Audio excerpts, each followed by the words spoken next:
Students, good afternoon. தெர்மோடைனமிக்ஸ்ல கடைசி division தான் kinetic theory of case. அது ஒரு chapter.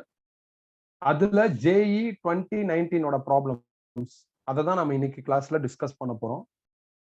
So last week Saturday Sunday நம்ம kinetic theory of gas discuss பண்ணியிருக்கோம். Already அதுல என்னென்ன ஃபார்முலாஸ் தேவைங்கிறத ஒரு பேப்பர்ல தனியா கலெக்ட் பண்ணி எழுதி வச்சிருப்பீங்க, சொல்ல எழுதிருப்பீங்க. ஸோ இப்போ நாம என்ன பண்ண போறோம் அப்படின்னா, அந்த ஃபார்முலாஸை வச்சு தான் இந்த JE ப்ராப்ளம்ஸ் எல்லாத்தையும் சால்வ் பண்ண போறோம். எங்கேயும் புது ஃபார்முலாஸ் அந்த மாதிரிலாம் எதுவும் வராது. நாம வச்சிருக்கிற ஃபார்முலாஸை அப்டேட் பண்ணி சால்வ் பண்ற மாதிரி என்ன ஆகும் அப்படின்னா இருக்கும். நான் நேரா ப்ராப்ளம்குள்ள போறேன். இதுல லாஸ்ட் 2 கிளாஸஸ் இந்த கைனடிக் தியரி ஆஃப் கேசஸ் அப்படிங்கிற இந்த டைட்டில் அட்டன் பண்ணாத ஸ்டூடெண்ட்ஸுக்கு ஃபார்முலாஸ்லாம் எங்க இருந்து வந்துச்சுங்கிற ஒரு சின்ன சின்ன டவுட்ஸ் வரும். லாஸ்ட் 2 கிளாஸஸ் அட்டன் பண்ணவங்களுக்கு டவுட் இருக்காது. முடிஞ்சா அந்த ஃபார்முலா லிஸ்ட் அதை கையில எடுத்து வச்சுக்கோங்க. இப்ப நம்ம ப்ராப்ளம்குள்ள போகலாம். ஒரு 13-14 ப்ராப்ளம்ஸ் வரும். அது மட்டும் தான் இன்னைக்கு பார்க்க போறோம். ஸோ JE 2019ல ப்ராப்ளம் நம்பர் 1.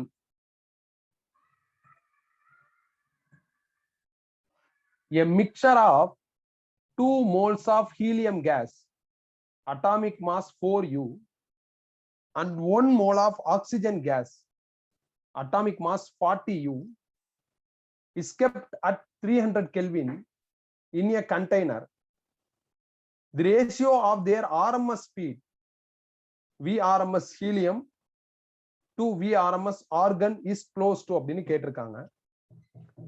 கேஸோட RMS ஸ்பீட் ஃபார்முலா நீட்டா நாம டெரைவ் பண்ணி எது ஃபைனல் ஃபார்முலாவோ அதை ஐடென்டிஃபை பண்ணி வச்சிருக்கோம். அவங்க RMS ஸ்பீடோட ரேஷியோ கேட்டிருக்கிறதுனால அந்த ஃபைனல் ஃபார்முலாவை வச்சு ஈஸியா என்ன பண்ணிடலாம்னா எழுதிடலாம். எப்படி? VRMS is equal to square root of 3 kT by m. இந்த ஃபார்முலா யூஸ் பண்ணலாம். இல்லைன்னா 3RT by capital M use பண்ணலாம். ரெண்டு ஃபார்முலாவும் ஃபார்முலா லிஸ்ட்டை எழுதிருப்பீங்க, செக் பண்ணி பார்த்துக்கோங்க. நீ KT by small m use பண்ணா, ஸ்மால் எம்ங்கிறது மாஸ் ஆஃப் மாலிகுல். அந்த கன்சர்ன் மாலிகுலோட மாஸ் போடணும் கிலோகிராம்ல. இதே கேபிட்டல் M போட்டீங்கன்னா மோலார் மாஸ் போடணும். கிவன் டேட்டால மாஸ் கொடுத்துருக்காங்க. எப்படி கொடுத்துருக்காங்கன்னா அட்டாமிக் மாஸ் யூனிட்ல கொடுத்துருக்காங்க.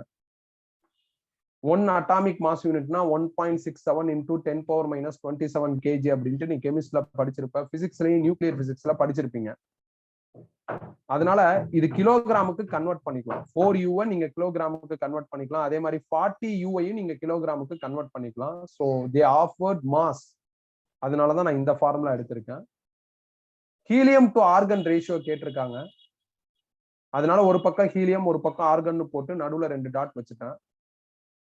Square root of 3K temperature 300 kelvin அதெல்லாம் சப்ஸ்டிடியூட் பண்றேன். மாஸுக்கு பதில் 4, இன்னொரு ஸ்டேஜ்ல மாஸுக்கு பதில் 40 எழுதிட்டேன். பாருங்க, 3K கான்ஸ்டன்ட் அப்படியே ரீடைன் பண்ணிட்டேன். 3K கான்ஸ்டன்ட் ரீடைன் பண்ணிட்டேன். தேசட் டெம்பரேச்சர் 300 கெல்வின் அதையும் நான் என்ன பண்ணிட்டேன்னா சப்ஸ்டிடியூட் பண்ணிட்டேன். M வந்து 4U கொடுத்துருக்காங்க. 4U நீங்க கிலோகிராமா மாத்தணும். அதே மாதிரி M வந்து ஆர்கனுக்கு 40U சொல்லியிருக்காங்க. U கிலோகிராமுக்கு மாத்தணும். ரெண்டு சைடு ஒரே கன்வர்ஷன் தான் வரும். அதனால அது கேன்சல் ஆயிடும். அப்ப ரெண்டு பக்கமும் ஒரே யூனிட் எடுக்கிறப்ப கன்வர்ஷன் தேவைப்படாது. இது யூனா இதுவும் யூல இருக்கணும், இது கிலோகிராம்னா இதுவும் கிலோகிராம்ல இருக்கணும். அதனால ரெண்டையும் நான் யூலே எடுத்திருக்கிறதுனால நான் கன்வர்ஷன் செஞ்சு காமிக்கல இதுல. பட் நார்மலா ஒரு டேம் அப்படின்னா நீங்க கண்டிப்பா கன்வர்ஷன்ஸ் பண்ணி ஆகணும். அதாவது 1U அப்படிங்கிறது இந்த ப்ராப்ளம் பிரிண்ட் எடுத்து வச்சிருந்தீங்கன்னா பக்கத்துல எழுதி வச்சுக்கோங்க. 1Uங்கிறது 1.67 into 10 power minus 27 kg. 10 power minus 1 second 27 kg. அவ்வளவுதான்ப்பா. இது வந்து உங்களுக்கு தெரிஞ்சிருந்தது அப்படின்னா நீங்க இந்த கன்வர்ஷன்ல இதை பயன்படுத்திக்கலாம். தெரியலனாலும் இந்த ப்ராப்ளத்துல பிரச்சனை வராது. ஏன் அப்படின்னா இந்த ப்ராப்ளத்தை பொறுத்த வரையும் நம்மளுக்கு ரெண்டு பக்கமே யூ தான். யூ கேன்சல் ஆயிரும். இப்ப சிம்பிளிஃபை பண்ணா நம்மளுக்கு ஆன்சர் வந்துடும். என்ன ஆன்சர் வரும்? எல்லாம் கேன்சல் ஆகி இங்க 1 ரேஷியோ 1/√10 வருது. கிராஸ் மல்டிப்ளை பண்ணா √10 ரேஷியோ 1 வந்துடும். √10க்கு ரேஷியோ எடுத்தா 3.1 சம்திங் வரும். ரேஷியோ இந்த 1 ரீடைன் பண்றேன். இது எந்த ஆப்ஷன்ல இருக்கோ அதுதான் கரெக்ட். இந்த கொஸ்டின் ரொம்ப சாதாரணமான கேள்விதான். ஏன்னா ஆர்எம்எஸ் ஸ்பீடுக்கு நம்மள்ட்ட ஸ்ட்ரைட்டா ஃபார்முலா இருக்கு. ஆர்எம்எஸ் மட்டும் கிடையாது, ஆவரேஜ், மோஸ்ட் ப்ராபபிள் ஸ்பீட்னு எல்லா ஸ்பீடுக்கும் நம்மள்ட்ட என்ன இருக்கு அப்படின்னா ஃபார்முலாஸ் இருக்கு. KT by small m இந்த ஃபார்மட்லயும் ஃபார்முலா வச்சிருக்கோம். RT by capital M அந்த ஃபார்மட்லயும் வச்சிருக்கோம். கிவன் டேட்டாவுக்கு சூட்டபிளா ஃபார்முலாஸ் எடுத்துக்கிட்டு சப்ஸ்டிடியூட் பண்ணா நம்மளுக்கு ஆன்சர் வந்துடும். ஜஸ்ட் ஒரு ஒன் லைன் ப்ராப்ளம் தான். மாசை இவங்க கிலோகிராம்ல சொல்லாம யூல சொல்லியிருக்காங்க. அதனால நம்மளுக்கு எந்த பிரச்சனையும் கிடையாது. நாம வேணும்னா இந்த யூ என்ன பண்ணலாம், கிலோகிராமுக்கு கன்வெர்ட் பண்ணிக்கலாம். ஸோ முடிஞ்சிருச்சு. டவுட் இருந்தா கேட்கலாம். இதுல ஏதாவது டவுட் இருந்தா கேட்கலாம். டவுட் இல்லைன்னா நோ டவுட்னு போட்டுருங்க. Last 2 kinetic theory of gases class attend பண்ணவங்களுக்கு தான் கம்ஃபர்டபுளா இருக்கும். அட்டன் பண்ணாதவங்களுக்கு அவ்வளவு கான்பிடென்ட்டா புரியாது. ஸோ கொஞ்சம் அட்டன் பண்ணாதவங்க எல்லாம் கேர்ஃபுல்லா கவனிக்கணும்.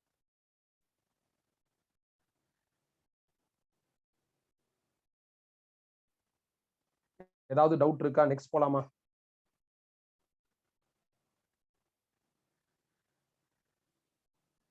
ஓகே, சரி, அடுத்த ப்ராப்ளம்குள்ள போவோம். Second problem. 15 gram mass of nitrogen gas is லட்சுமிராம் ஒரு டவுட் கேட்டிருக்காரு போன கொஸ்டின்ல. நம்பர் ஆஃப் மோல்ஸ் எந்த எஃபெக்டையும் பிளே பண்ணாதா அப்படின்னு கேட்டிருக்காரு. பண்ணாது. நம்பர் ஆஃப் மோல்ஸ் இதுல பிளே பண்ணாது.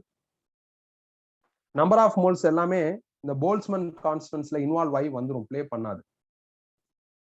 அது எல்லாத்தையும் கன்சால்டேட் பண்ணி தான் ஃபார்முலா நம்மளுக்கு டெரைவ் ஆகி கிடைச்சிருக்கு. ஸோ அதனால அது வந்து நம்மளுக்கு ஒரு நம்பர் ஆஃப் மோல்ங்கிறது வந்து உங்களுக்கு எதுல பிளே பண்ணும் அப்படின்னா எனர்ஜி கண்டுபிடிக்கிறதுல தான் பிளே பண்ணும்.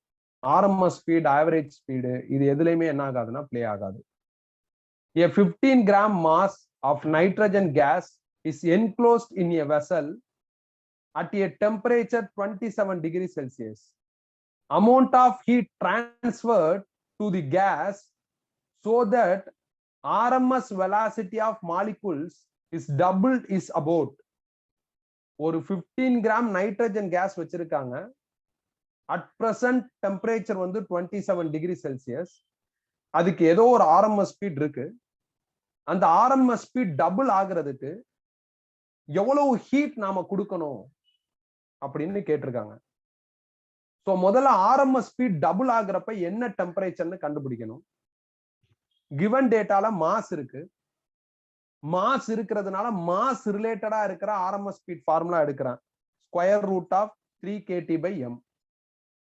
சிச்சுவேஷன் 1ல RMS ஸ்பீட நான் VRMS எழுதியிருக்கேன். Temperature 27 degree Celsius. 27 டிகிரி செல்சியஸ்ங்கிறது 300 கெல்வின். மித்த டேர்ம்ஸ்லாம் அப்படியே ரீடைன் பண்ணியிருக்கேன். சிச்சுவேஷன் 2ல RMS ஸ்பீட் டபுள் ஆயிருச்சுன்னு சொல்றாங்க. RMS ஸ்பீட் டபுள் ஆயிருக்கிறதுனால நான் 2 VRMS எழுதுறேன். 3K ஸ்மால் m இதெல்லாம் கான்ஸ்டன்ட். டெம்பரேச்சர் எனக்கு தெரியாது, அதை T டாஷ்னு மார்க் பண்ணியிருக்கேன். இப்ப இந்த VRMS is equal to root of 3K into 300 by m இங்க சப்ஸ்டிடியூட் பண்றேன். அப்படி பண்ணா 2 into square root of 3K into 300 by m வந்துரும். is equal to square root of 3K T dash by m. ரெண்டு பக்கமும் ரூட்டை கேன்சல் பண்றதுக்கு square பண்றான். 3K ஸ்மால் m கேன்சல் பண்ணிடுறான். அப்ப 4 into 300 is equal to T dash வரும். அப்ப T dash வந்து 1200 கெல்வின். அப்ப பிகினிங்ல இருந்த temperature 300 Kelvin. RMS speed double ஆகிறப்ப உள்ள டெம்பரேச்சர் 1200 கெல்வின். ஒரு விஷயத்தை நீங்க கைனடிக் தியரி ஆஃப் கேஸ்ல ஞாபகம் வச்சுக்கணும், எப்பயும் மறந்துடக்கூடாது. கைனடிக் தியரி ஆஃப் கேஸ்ங்கிற அந்த டைட்டிலோட மீனிங். பொதுவா கேஸ் மாலிகூல்ஸ் எல்லாம் என்ன ஆகும் அப்படின்னா ஸ்டேஷனரியா இருக்காது, இங்கிட்ட அங்கிட்ட ஆசிலேட் ஆகிட்டே இருக்கும். அப்ப அதுக்கு இங்கிட்ட அங்கிட்ட ஆசிலேட் ஆகுது, மூவ் ஆகுதுனாவே அதுக்கு சம் எனர்ஜி இருக்குன்னு அர்த்தம். அந்த மாதிரி கேஸ் மாலிகூல்ஸுக்கு எல்லாம் எனர்ஜி இருக்கிறதுக்கு காரணம் என்ன அப்படின்னா டெம்பரேச்சர். அப்ப டெம்பரேச்சர் ரைஸ் ஆக அதோட எனர்ஜி, ஸ்பீடு இதெல்லாம் மாறும். இந்த கொஸ்டின்லயே அதே தான் சொல்றாங்க. ஒரு செர்டைன் டெம்பரேச்சர்ல RMS ஸ்பீட் சம்திங்கா இருக்கு, அது அப்படியே டபுள் ஆகுறதுக்கு எவ்வளவு ஹீட் கொடுக்கணும்னு கேக்குறாங்க. RMS ஸ்பீட் டபுள் ஆகுறதுக்கு எவ்வளவு டெம்பரேச்சர் ரைஸ் ஆகும் அப்படிங்கறத இப்ப நம்ம கண்டுபிடிச்சாச்சு. 300 கெல்வின்ல இருந்த டெம்பரேச்சர் எனக்கு என்ன ஆகணும் அப்படின்னா 1200 கெல்வினா மாறணும். அப்பதான் நம்மளுக்கு என்ன ஆகும், ஆர்எம்எஸ் ஸ்பீட் டபுள் ஆகும். அதை நாம இப்ப எவாலுவேட் பண்ணி ஆச்சு. ஸோ 300 கெல்வின் 1200 கெல்வினா மாறணும் அப்படின்னா நாம எவ்வளவு ஹீட் கொடுக்கணும், ஹீட் கொடுத்தாதானே டெம்பரேச்சர் இன்க்ரீஸ் ஆகும், எவ்வளவு ஹீட் கொடுக்கணும் அப்படின்னு கண்டுபிடிக்கணும். இந்த மாதிரியான கேஸ் எல்லாம் பொதுவா க்ளோஸ்டு வெசல்ஸ்ல தான் வச்சிருப்பாங்க. க்ளோஸ்டு வெசல்ஸ்ல கேஸ் வச்சிருந்தா வால்யூம் மாறாது. வால்யூம் மாறல அப்படின்னா constant volume process. Constant volume ப்ராசஸ்ல ஸ்பெசிபிக் ஹீட் கெப்பாசிட்டியை சிவின்னு எழுதலாம். அந்த சிவியோட ஃபார்முலா என்ன அப்படின்னா delta Q divided by mu dT. இதுதான் சிவியோட ஃபார்முலா. ஸ்பெசிபிக் ஹீட் கெப்பாசிட்டியோட ஃபார்முலா இதுதான். இது நாம தெர்மோடைனமிக்ஸ்ல படிச்சிருக்கோம், கெமிஸ்ட்ரிலையும் படிச்சிருப்பீங்க. டிக்யூ இல்ல delta Q divided by number of moles into change in டெம்பரேச்சர்னு வரும். ஸோ இதுல இருந்து டிக்யூ கண்டுபிடிச்சிங்கன்னா இந்த ஆன்சர் வந்துடும். ப்ராசஸ் கான்ஸ்டன்ட் வால்யூம்ங்கிறதுனால இதெல்லாம் தேவையில்ல, இது தேவையில்ல. ப்ராசஸ் கான்ஸ்டன்ட் வால்யூம்ங்கிறதுனால நான் சி சஃபிக்ஸ் வி அப்படின்னு எழுதியிருக்கேன். ஸ்பெசிபிக் ஹீட் கெப்பாசிட்டியோட ஃபார்முலாவை தான் அப்டேட் பண்ணி எழுதியிருக்கேன். டிக்யூங்கிறது ஹீட் ப்ரொவைடட். முதல்ல ஸ்பெசிபிக் ஹீட் கெப்பாசிட்டியோட டெஃபினிஷனை கூட நீங்க ரீவைண்ட் பண்ணி பாருங்களேன். Amount of heat required to raise temperature of gas அப்படின்னு தான் இருக்கும். ஸோ இங்க கேஸோட டெம்பரேச்சர் இன்க்ரீஸ் ஆயிடுச்சு 300ல இருந்து 1200. அப்ப அதுக்கு எவ்வளவு ஹீட் தேவை அப்படின்னு கேட்டிருக்காங்க. அப்ப ஸ்பெசிபிக் ஹீட் கெப்பாசிட்டி வந்து கண்டுபிடிக்கணுங்கிற அந்த ஐடியா கரெக்டா வரணும். கரெக்டா வரும். கரெக்டா ப்ராக்டிஸ் பண்ணி நான் சொன்ன ஆர்டர்ல எல்லாம் படிச்சா கிளியரா வரும். So dQ is equal to mu Cv dT அப்படின்னு வந்துடும். டிக்யூன்னு போடலாம், இல்லைன்னா டெல்டா கியூன்னு போடலாம். இதுல சிவி நைட்ரஜன் சொல்லியிருக்காங்க. Nitrogen di atomic. டை அட்டாமிக்கோட சிவி வேல்யூ வந்து 5/2R. சந்தேகமா இருந்தா டேபிள் போய் செக் பண்ணுங்க. நம்ம Cv Cp nu mono di tri இதுக்கு ஒரு டேபிளை கிரியேட் பண்ணி வச்சிருக்கோம். நீங்க அந்த டேபிள் போய் செக் பண்ணுங்க. டிடினா சேஞ்ச் இன் டெம்பரேச்சர் 300ல இருந்து 1200க்கு இன்க்ரீஸ் ஆயிருக்கு. அப்ப சேஞ்ச் இன் டெம்பரேச்சர் 900 கெல்வின். மியூனா மோல். மோல் கண்டுபிடிக்கிறதுக்கு ஒரு வழி இருக்கு. 15 கிராம்னு சொல்லியிருக்காங்க. கிராம மோலார் மாசால டிவைட் பண்ணிட்டா உங்களுக்கு மோல் கிடைச்சிரும். இதுவும் இதுக்கு முன்னாடினா போன கிளாஸ்ல பார்த்த சில ப்ராப்ளம்ல சொல்லியிருக்கேன். கிராம் வந்து 15 கிராம் 15 கிராமா கிலோகிராமா மாத்தினா 15 into 10⁻³ மாஸ் மேல எழுதிடணும். கீழே மோலார் மாஸ் எழுதணும். நைட்ரஜனோட மோலார் மாஸ் வந்து 28 into 10⁻³ வரும். ஸோ இப்ப சால்வ் பண்ணா நம்மளுக்கு ஆன்சர் வந்துடும். ஸோ நாம கண்டுபிடிச்சிருக்கிறது ஹீட் எனர்ஜி. எனர்ஜியோட யூனிட் ஜூல். ஸோ அப்ப ஏறக்குறைய இந்த கொஸ்டின் என்ன ஆகுதுன்னா சிம்பிள் கொஸ்டின் தான், அதுல எந்த டவுட்டும் கிடையாது. இந்த கொஸ்டினை புரிஞ்சுக்கிட்டா நாம கைனடிக் தியரி ஆஃப் கேஸ்ல தெளிவா இருக்கும் அப்படின்னு அர்த்தம். கொஸ்டின் என்ன சொல்லுது? ஆர்எம்எஸ் ஸ்பீட் டபுள் ஆகுது, அப்ப எவ்வளவு ஹீட் கொடுக்கணுங்கிறாங்க. ஹீட் கொடுத்தா எப்படி ஆர்எம்எஸ் ஸ்பீட் டபுள் ஆகும் அதை யோசிக்கணும். ஹீட் கொடுத்தா கேஸ் மாலிகூல்ஸ் எல்லாம் இங்கிட்ட அங்கிட்டுன்னு பயங்கரமா என்ன ஆகும்னா ஆசிலேட் ஆகும், வைப்ரேட் ஆகும், மூவ் ஆக ஆரம்பிக்கும். கைனடிக் தியரி ஆஃப் கேஸ் அப்படிங்கிற அந்த டைட்டிலோட மீனிங்கே அதான். ஏன் கேஸ் மாலிகூல்ஸ் மட்டும் சாலிட் மாதிரியோ இல்ல லிக்விட் மாதிரியோ பிக்சடா ஒரு இடத்துல இல்லாம ஆசிலேட்டும் வைப்ரேட்டும் ஆகுது, இதுக்கு என்ன காரணம் அப்படிங்கறதா கைனடிக் தியரி ஆஃப் கேஸ்ங்கிற டைட்டிலோட அல்டிமேட் டார்கெட்டே. இதுக்கு காரணம் டெம்பரேச்சர் தான். பேசிக்கா டெம்பரேச்சர் சன்ல இருந்து கிடைச்சிரும். ஒரு க்ளோஸ்டு வெசலா இருந்தா நாம என்ன பண்ணலாம்னா ஹீட் கொடுக்கலாம். ஹீட் கொடுத்தா அதோட டெம்பரேச்சர் அதிகமாகும். டெம்பரேச்சர் அதிகமாயிருச்சு, 300ல இருந்து 1200 கெல்வினா மாறிடுச்சு. இந்த அளவுக்கு மாறி இருக்கு. அப்ப நாம எவ்வளவு ஹீட் கொடுத்துருக்கோம் அதுதான் கண்டுபிடிக்கிறோம். இந்த மாதிரி சாப்டர்ல நாம எடுத்துக்கிற அந்த வெசல் வந்து ஒரு க்ளோஸ்டு வெசலா இருக்கும். க்ளோஸ்டு வெசல்ஸ்ல வால்யூம் மாறாது. பிஸ்டன் இருக்கிற மாதிரி வெசல்ல தான் வால்யூம் மாறும், க்ளோஸ்டு வெசல்ல மாறாது. அதனால கான்ஸ்டன்ட் வால்யூம் ப்ராசஸ்ல ஸ்பெசிபிக் ஹீட் கெப்பாசிட்டியோட ஃபார்முலா வச்சு ஆன்சர் எடுத்திருக்கேன். டவுட் இருந்தா கேட்கலாம்ப்பா.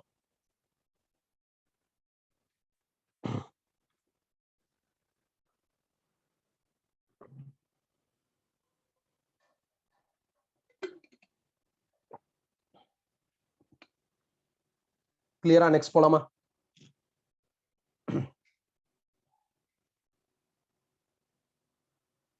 அடுத்த क्वेश्चन போலாமா?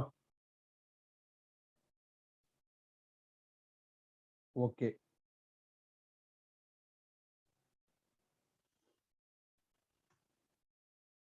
Two kg of monoatomic gas is at a pressure of 4 into 10⁴ Newton per meter square. The density of gas is 8 kilogram per meter cube. What is the order of energy of the gas due to its thermal motion? அதாவது 2 kg மோனோஅட்டாமிக் case இருக்கு.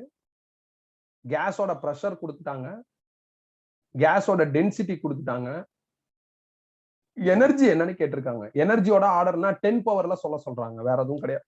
ஆர்டர்னா இதான் 10 பவர்ல சொல்லணும் அப்படின்னு அர்த்தம். Mono atomic gas, இதுக்கான average kinetic energy per molecule வந்து 3/2 kT.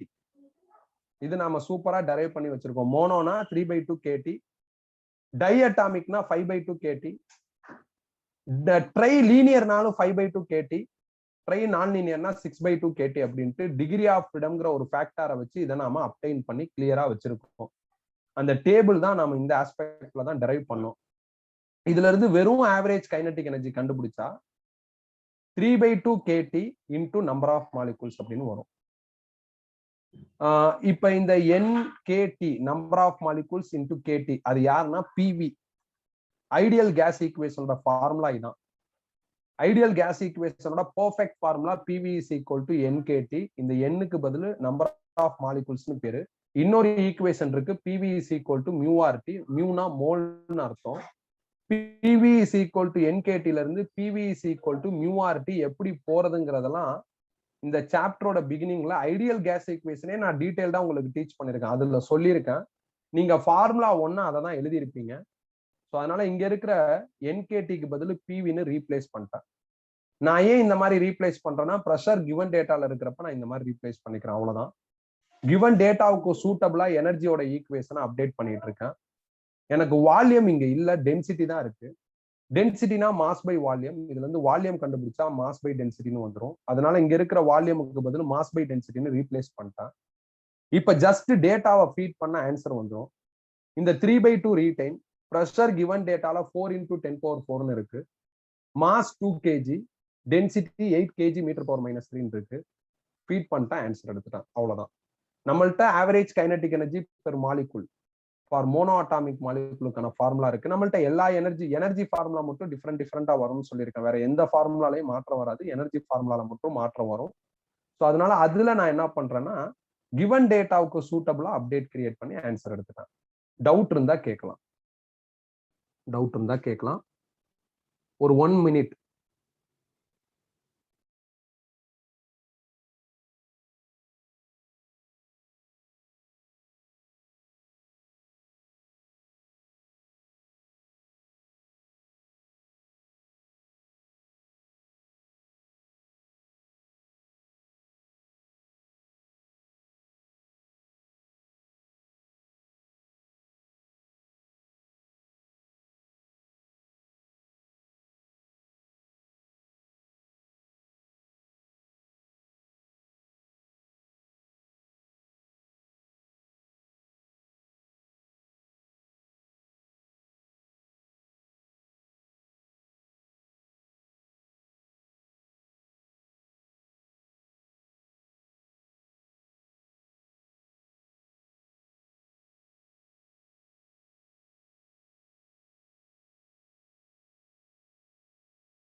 இதுல ஏதாவது டவுட் இருந்தா கேட்கலாம்ப்பா. நான் அடுத்த கொஸ்டின் மூவ் பண்றேன். Question number 4. A gas mixture consists of 3 moles of oxygen and 5 moles of argon at temperature T. Considering only translational and rotational modes, the total kinetic energy of the system is அப்படின்னு கேட்டிருக்காங்க. அப்ப 3 mole ஆக்சிஜனும் 5 mole ஆர்கனும் ஒரு case மிக்சர்ல இருக்கு. Total kinetic energy கேட்டிருக்காங்க. இதுல oxygen di atomic. அப்ப average kinetic energy by molecule di அட்டாமிக்கா இருந்தா 5/2 kT. இதுல இருந்து வெறும் ஆவரேஜ் கைனடிக் எனர்ஜி கண்டுபிடிச்சா 5/2 kT இன்டூ நம்பர் ஆஃப் மாலிகூல்ஸ்னு வரும். ஐடியல் கேஸ் ஈக்குவேஷன்ல நம்பர் ஆஃப் மாலிகூல்ஸ்க்கான ஃபார்முலா பார்த்திருக்கோம். Mu into NA. Mu mole 3 மோல்னு சொல்லிட்டாங்க. அதனால மியூக்கு பதில் 3 போட்டா 3 NAன்னு வந்துடும். 5/2 kT ரீடைன் பண்ணிருக்கேன். அதே ஐடியல் கேஸ் ஈக்குவேஷன்ல கன்ஃபார்ம் பண்ணிருக்கேன். K இன்டூ NA தான் R. K Boltzmann constant, NA Avogadro number. இது ரெண்டையும் மல்டிப்ளை பண்ணா யுனிவர்சல் கேஸ் கான்ஸ்டன்ட் R கிடைச்சிரும். T ரீடைன் 15/2 ரீடைன் பண்ணிருக்கேன். நான் இப்ப டைஅட்டாமிக் முடிச்சிட்டேன், ஆக்சிஜனுக்கு முடிச்சிட்டேன். அதே மாதிரி ஆர்கன் வந்து 5 மோல் இருக்கு. Argon mono atomic. மோனோ அட்டாமிக்கோட average kinetic energy by molecule வந்து 3/2 kT. இதுல இருந்து வெறும் ஆவரேஜ் கைனடிக் எனர்ஜி கண்டுபிடிச்சா 3/2 kT into N ன்னு வந்துரும். N number of molecules. Number of மாலிகுல்ஸ்ங்கிறது mole into Avogadro number. They set oxygen 5 mole, அப்ப 5 Na அப்படின்னு வரும். ஸோ K இன்டு NAங்கிறது R. 3 into 5 15, 15/2 RT அப்படின்னு வந்துரும்.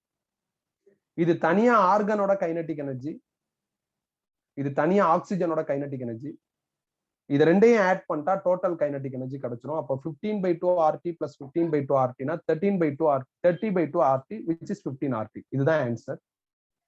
Question number 23, 24, 25. நாம முதல்ல கைனடிக் தியரி ஆஃப் கேஸ்ல ஒரு 25 கொஸ்டின் டிஸ்கஸ் பண்ணிருப்போம். அதுல 23, 24, 25 அதுக்குள்ள இதே மாடல்ல ஒரு கொஸ்டின் இருக்கும்.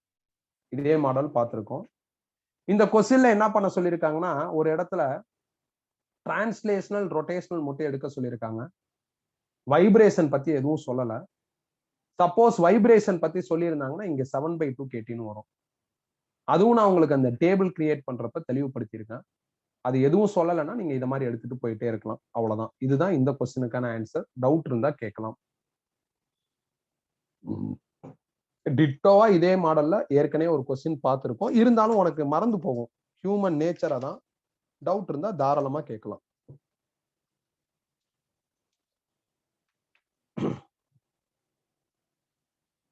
நெக்ஸ்ட் போலாமா? Okay. Question number 5. An ideal gas occupies a volume of 2 meter cube at a pressure of 3 into 10⁶ Pascal. The energy of the gas is. ப்ரெஷரும் வால்யூமும் கொடுத்துட்டு எனர்ஜி கேட்டிருக்காங்க. they simply set ideal gas. Ideal கேஸ்னு சொல்லிட்டாங்கன்னா average kinetic energy per மாலிகுல 3/2 kTன்னு எடுத்துக்கோங்க. இதே மோனோன்னு சொன்னா 3/2 வரும். டைனா 5/2, ட்ரை லீனியர்னா 5/2, ட்ரை நான் லீனியர்னா 6/2. அப்படியெல்லாம் சொல்லாம ஜஸ்ட் ஐடியல்னு சொல்லிட்டாங்கன்னா 3/2 kTன்னு எடுத்துக்கிறணும். இதுல இருந்து வெறும் ஆவரேஜ் கைனடிக் எனர்ஜி கண்டுபிடிச்சா 3/2 kT into நம்பர் ஆஃப் மாலிகுல்ஸ்னு வரும். Number of molecules N, KT இத மூணையும் மல்டிப்ளை பண்ணா ஐடியல் கேஸ் ஈக்குவேஷன் படி அது PV. 3/2 ரீடைன். Pக்கு பதிலு என்ன இருக்கு? 3 into 10⁶ கொடுத்துருக்காங்க. அதை ரீடைன் பண்ணிட்டேன். V 2 மீட்டர் கியூப்னு கொடுத்துருக்காங்க. அதை சப்ஸ்டிடியூட் பண்ணிட்டேன். ஆன்சர் வந்துருச்சு. கொஞ்ச நேரத்துக்கு முன்னாடி இதே மாதிரி ஒரு ப்ராப்ளம் பார்த்தோம். அதுல கூட டென்சிட்டி மாஸ்லாம் கொடுத்துருந்தாங்க. இதுல அந்த பிரச்சனை இல்லை. வால்யூமே ஸ்ட்ரைட்டா கொடுத்துட்டாங்க. ஸ்ட்ரைட்டா ஃபிட் பண்ண ஆன்சர் வந்துடும்.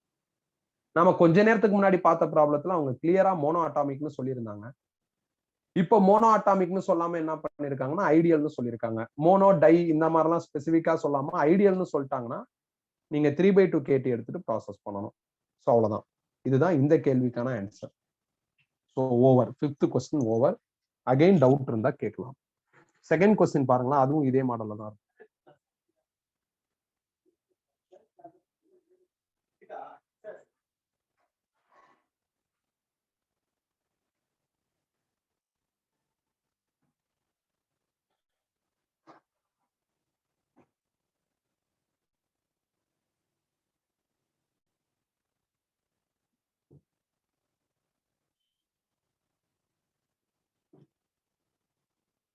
ஒன் செகண்ட் பா.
Question number 6 அடுத்து. An ideal gas is enclosed in a cylinder at pressure of 2 atmospheric pressure and temperature 300 Kelvin. The mean time between two successive collision is 6 into 10 power minus 8 seconds. If the pressure is doubled and temperature is increased to 500 Kelvin, the mean time between two successive collision will be close to. ஒரு ideal gas ஒரு சிலிண்டர்ல இருக்கு, அதோட பிரஷரும் டெம்பரேச்சரும் கொடுத்துட்டாங்க. Suppose pressure double ஆகுது, temperature 300ல இருந்து 500 கெல்வினா மாறுது. அப்ப mean time between two successive collision என்னவா இருக்கும் அப்படின்னு கேட்டிருக்காங்க. அது என்ன mean time between two successive collision? Gas மாலிகுல்ஸ்லாம் எப்பயும் இங்கிட்ட அங்கிட்ட மூவ் ஆயிட்டே இருக்கும். நான் ஒரு கேஸ் மாலிகுல், நான் இப்ப ஸ்டார்ட் பண்ணி போயிட்டே இருக்கேன், இன்னொரு ஆள் மேல மோதிட்டேன். இன்னொரு ஆள் மேல மோதினவுடனே நீங்க டைமர் ஆன் பண்ணணும். திருப்பி அகைன் இன்னொரு கேஸ் மாலிகுல்ஸ்ல மோதினவுடனே டைமர் ஆஃப் பண்ணிடணும். அப்ப டைமர்ல என்ன டைம் தெரியுதோ அந்த டைம் தான் collision time. Time taken between two successive collision. ஒன்னு. அப்ப டிராவல் ஆகிற டிஸ்டன்ஸுக்கு மீன் ஃப்ரீ பாத்னு பேரு. சோ மறந்துடாதீங்க. சோ மீன் ஃப்ரீ பாத் அப்படின்னு பேரு. சோ ஒன்னு கொலிஷன் டைம், இன்னொன்னு என்ன அப்படின்னா மீன் ஃப்ரீ பாத். அந்த சக்சசிவ் கொலிஷன்ல வர டைம் கொலிஷன் டைம், அந்த டிஸ்டன்ஸ் டிராவல்டு வந்து மீன் ஃப்ரீ பாத். ஓகே தானே? சோ இதை ஞாபகம் வச்சுக்கோங்க. இந்த மீன் ஃப்ரீ பாத்துக்கு நாம படிக்கிறப்ப லாம்டா சஃபிக்ஸ் எம் அப்படின்னு ஒரு சிம்பிள் சூஸ் பண்ணிருப்போம். அதுக்கு ஒரு ஃபார்முலாவும் நான் உங்களுக்கு கொடுத்துருக்கேன். கடைசி ஃபார்முலா, அது நம்ம படிச்சதுல கடைசி ஃபார்முலா. ஸோ அந்த ஃபார்முலாவை நான் ஃபர்ஸ்ட் எழுதிக்கிறேன். மீன் ஃப்ரீ பாத்தோட ஃபார்முலா இதுதான், KT divide by √2 π d² p. பேசிக்கா வெலாசிட்டியோட ஃபார்முலா டிஸ்டன்ஸ் பை டைம். இதுல இருந்து டைம் கண்டுபிடிச்சா டிஸ்டன்ஸ் பை வெலாசிட்டின்னு வரும். டிஸ்டன்ஸுக்கு பதில் மீன் ஃப்ரீ பாத் அந்த டிஸ்டன்ஸ் போட்டிருக்கேன். வெலாசிட்டிக்கு பதில் நீங்க ஆவரேஜ் வெலாசிட்டி ஃபார்முலாவும் எழுதலாம், RMS வெலாசிட்டி ஃபார்முலாவும் எழுதலாம். நான் RMS எழுதியிருக்கேன். சில புக்ல ஆவரேஜும் ஃபாலோ பண்ணிருக்காங்க. RMS ஆவரேஜ் அக்யூரேட்னு பார்த்தா ஆவரேஜ் தான், ஏன்னா மீன்னா ஆவரேஜ்.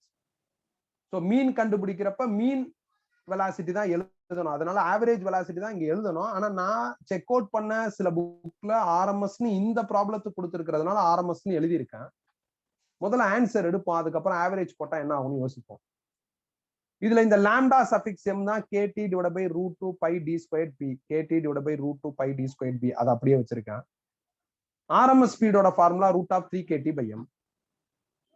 இந்த √2 π, இந்த டிங்கிறது டயாமீட்டரோட மாலிகுலோட டயாமீட்டர், அதுக்கப்புறம் எம், அப்புறம் இந்த கே, இந்த 3, இந்த கே, இதெல்லாமே கான்ஸ்டன்ட்.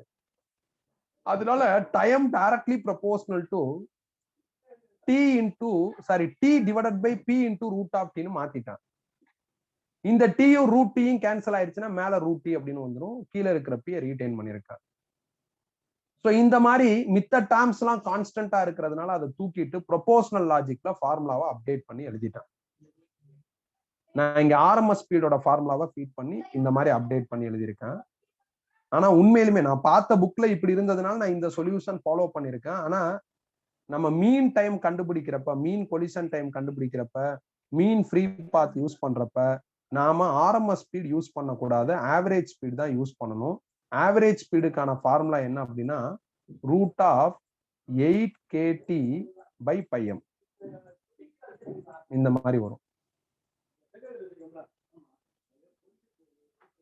இந்த மாதிரி வரும்.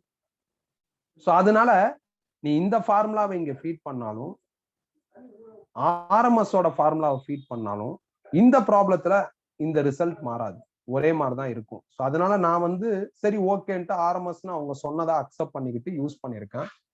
பட் பர்ஃபெக்ட்னா ஆவரேஜ் தான் யூஸ் பண்ணணும். சப்போஸ் இந்த நோட்ஸை பிரிண்ட் எடுத்து வச்சிருந்தீங்கன்னா இந்த இப்ப நான் சொன்ன ஹிண்ட்டை சைட்ல எழுதி வச்சுக்கோங்க. நாம இங்க RMS யூஸ் பண்ணக்கூடாது, ஆவரேஜ் தான் யூஸ் பண்ணணும் அப்படிங்கிற இந்த ஹிண்ட்டை வந்து சைட்ல எழுதிக்கங்க. இல்லைன்னா கரெக்ட் பண்ணி மாத்தி கூட எழுதிக்கங்க. பட் நீ நெட்லயோ வேற எதுலயோ சர்ச் பண்ணி பார்த்தா RMSன்னு போட்டிருப்பாங்க, அது தப்பு. நான் தப்ப தெளிவுபடுத்தி இருக்கேன். ஸோ கவனமா இருந்துக்கங்க. இந்த ப்ராப்ளத்தை பொறுத்தவரை சப்போஸ் நம்ம தப்பா போட்டாலும் நம்மளுக்கு சேஞ்ச் வரல. இப்ப போவோம். சிச்சுவேஷன் 1க்கான டைமை T1 எழுதுறேன். Root of temperature 1 T1, situation 1ஓட பிரஷரை P1 எழுதுறேன். சிச்சுவேஷன் 2க்கான டைமை T2 எழுதுறேன். டைரக்ட்லி ப்ரொபோஷனல் டு அப்ப உள்ள டெம்பரேச்சர் T2, பிரஷரை P2 எழுதுறேன். இந்த டைம் தான் T2 தான் நம்ம கால்குலேட் பண்ணணும். அதனால இதையும் அதையும் டிவைட் பண்றேன். அப்ப T2 by T1 is equal to divide பண்றப்ப இது ஃபர்ஸ்ட் வந்துரும். டிவைட் பண்றதுனால இது இன்டர்சேஞ்ச் ஆகி மாறிடும். இந்த T1 எங்கிட்ட கொண்டு போயிட்டா root T2 by P2 into P1 by root T1 into small t1 வருது. ரூட் T2ங்கிறது செகண்ட் டைம் உள்ள டெம்பரேச்சர், அது 500 கெல்வின். P1 வச்சிருக்கேன். P2ங்கிறது double the times of pressure அப்படின்னு சொல்லியிருக்காங்க. செகண்ட் டைம் வர பிரஷர் வந்து ஏற்கனவே எவ்வளவு இருந்ததோ அது மாதிரி டபுளா மாறிடுச்சு. அதனால P2க்கு பதில் 2P1 போட்டிருக்கேன். ரூட் T1ங்கிறது ஃபர்ஸ்ட் டைம் இருந்த டெம்பரேச்சர், அது 300 கெல்வின் கொஸ்டின்ல இருக்கு. ஃபர்ஸ்ட் டைம்ல இருந்த மீன் கொலிஷன் டைம் வந்து 6 into 10⁻⁸ கொடுத்துருக்காங்க. இப்ப இதை சால்வ் பண்ணி நாம என்ன பண்ணிடலாம்னா செகண்ட் சிச்சுவேஷனுக்கான மீன் கொலிஷன் டைமை கண்டுபிடிச்சிடலாம். பார்க்க ஒரு மாதிரி இருக்கிற மாதிரி தோணும், பட் அப்படி கிடையாது. ஏன்னா நான் இந்த ஃபார்முலாவை உனக்கு ஆல்ரெடி சப்போர்ட்டுக்கு ஏற்கனவே சொல்லிட்டேன். இப்பெல்லாம் இந்த ஃபார்முலாவை யூஸ் பண்ணி அடிக்கடி கொஸ்டின் கேட்கறாங்கன்னு சொல்லிட்டேன். இந்த ஃபார்முலால உள்ள லாம்டா எம்ங்கிறது மீன் ஃப்ரீ பாத். கேஸ் மாலிகுல்ஸ்லாம் ரேண்டமா இங்கிட்ட அங்கிட்டு மூவ் ஆயிட்டே இருக்கும். அதுல ஏதாவது ஒரு கேஸ் மாலிகுல நீ ரெஃபரன்ஸ்க்கு எடுத்துக்கிறணும். அந்த மாலிகுல் ஒரு ஆள் மேல மோதிருச்சு, அங்கிருந்து அது டிராவல் பண்ணி அடுத்த இன்னொரு ஆள் மேல மோதுறதுக்குள்ள அது எவ்வளவு தூரம் டிராவல் ஆயிருக்குமோ அதுக்கு பேர் மீன் ஃப்ரீ பாத். அப்படி டிராவல் ஆகுறதுக்கு எவ்வளவு டைம் எடுத்துக்குதோ அதுக்கு பேர் மீன் ஃப்ரீ டைம், இல்லைன்னா மீன் கொலிஷன் டைம் அப்படின்னு சொல்லலாம். ஸோ இந்த இடத்துல அன்டவுட்டட்லி ஆவரேஜ் ஸ்பீட் ஃபார்முலா தான் யூஸ் பண்ணணும். ஆனா சில பேர் ஆர்எம்எஸ் பண்ணிருக்காங்க. இந்த மாதிரி ப்ராப்ளத்துக்கு ஆர்எம்எஸ் பண்ணாலும் ஆவரேஜ் பண்ணாலும் ஒரே ஆன்சர் வரும். அதனால அவங்க குருட்டாம் போக்குல பண்ணிருக்காங்க. நானும் அதை அனலைஸ் பண்ணாம அப்படியே பண்ணிட்டேன். ஆனா ஆவரேஜ் தான் பண்ணணும், நீ மாத்திக்கோ. நான் ஏன்னா அடுத்தடுத்து வரப்ப ஆவரேஜ் தான் யூஸ் பண்ணிருப்பேன், கரெக்டா மாத்திருப்பேன். ஸோ இங்க மாத்தல, நீ நோட்ஸ்ல மாத்திக்கோ. இல்ல இப்படியே வச்சுக்கிட்டு மாத்தணும் அப்படிங்கிற அந்த கீ பாயிண்ட்டை மட்டும் எழுதி வச்சுக்கிட்டாலும் ஓகே. மற்றபடி இந்த கொஸ்டின்ல என்ன சொல்லியிருக்காங்கன்னா, ஒரு சிலிண்டர்ல கேஸ் இருக்கு, அதோட ப்ரெஷர் டெம்பரேச்சர் கொடுத்துட்டு ப்ரெஷரும் டெம்பரேச்சரும் மாறிடுச்சுன்னா கொலிஷன் டைம் எப்படி மாறும் அப்படின்னு கேட்டிருக்காங்க. ஸோ அவ்வளவுதான் இந்த கொஸ்டினுக்கான ஆன்சர். டவுட் இருந்தா கேட்கலாம்.